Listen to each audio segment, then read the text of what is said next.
Well, vocational education is very important for people worldwide. Only here in the United States you cannot find vocational training as we know it in Europe. So we decided to invest into these youngsters and train them for 3 to 4 years in order to secure the level of expertise for our future needs. Feintool is a very technical company, and therefore we need a lot of good experienced toolmaker.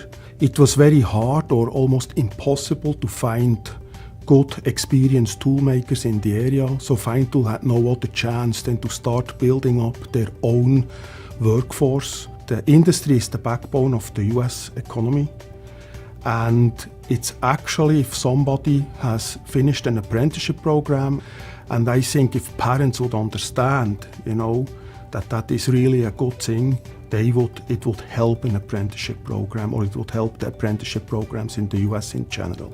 So we developed the Apprenticeship 2000 program in 1995, and it's basically based off of the European style apprenticeship, the dual system of Germany, Switzerland, Austria. And it's been a great success. We couldn't do what we do without creating our own skilled labor. Max Delwell Corporation invests heavily in vocational training, skilled workforce development, because it's so essential to our product. And one of the biggest challenges we had when we came to the United States is finding technically skilled people.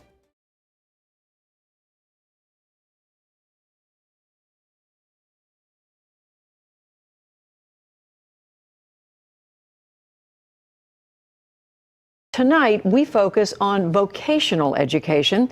There's a growing recognition of its value for some students. But how do you determine when it's working for the long haul? Special correspondent John Talenko of Education Week has our story.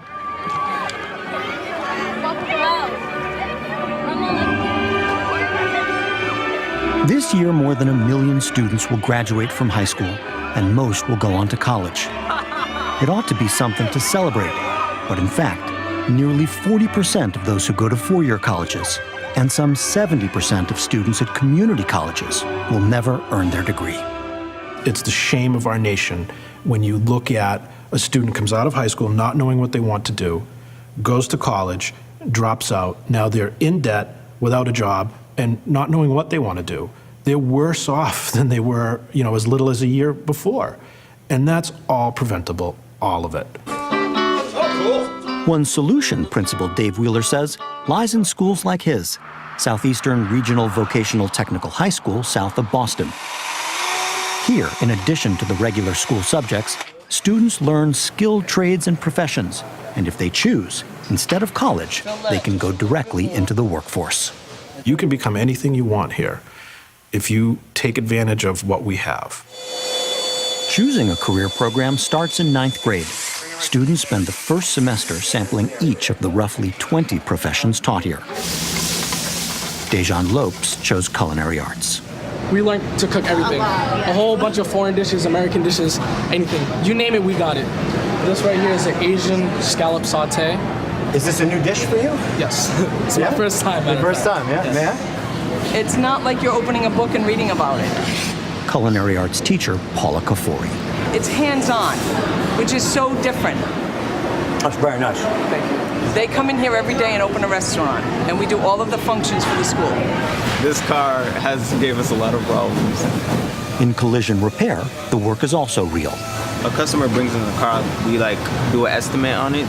This is someone's car? Yeah. And then after we call the customer up, we tell them how much it would cost. We start repairing it. Almost all of our shops do some form of, we call it live work. On the state math test, 73% of students scored above proficient. In English, 90%, numbers that nearly match state averages. And Southeastern's 93% graduation rate is better than average. When we do follow-up studies, generally speaking, we hit the high 90% range of students that are either in the workforce, continue to be enrolled in college, or have gone into the military. The point is to get you to be a happy, productive citizen. This approach is getting lots of attention from reformers these days, who see it as a way to improve engagement and achievement in high schools. We decided that we were going to give academic education, which essentially teaches abstraction. We decided to give that to everybody through high school. The mission of public schools changed, says economist Tony Carnevale, and college became the goal. The basic American model is high school to Harvard. The difficulty with that is it doesn't work for most students. You ask the teacher, why am I taking this course? And they'll say, well, you need it for college, and that's enough. For a lot of kids, that's not enough. Many arrive at college unprepared, fall behind, and drop out.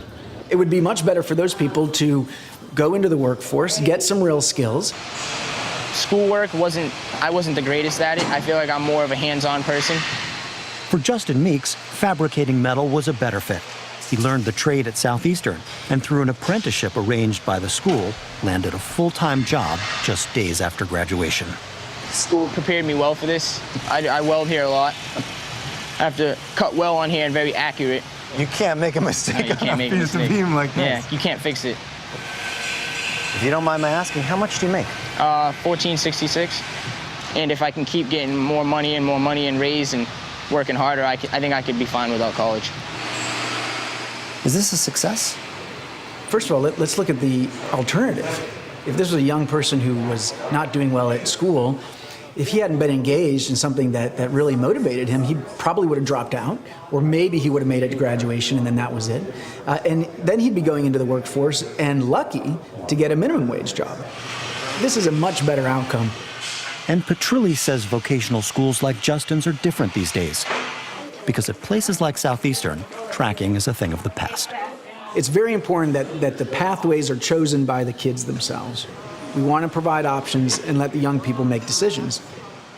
This year, some 800 students applied for 400 spots. In Southeastern Massachusetts, I'm John Tulenko of Education Week, reporting for the PBS NewsHour.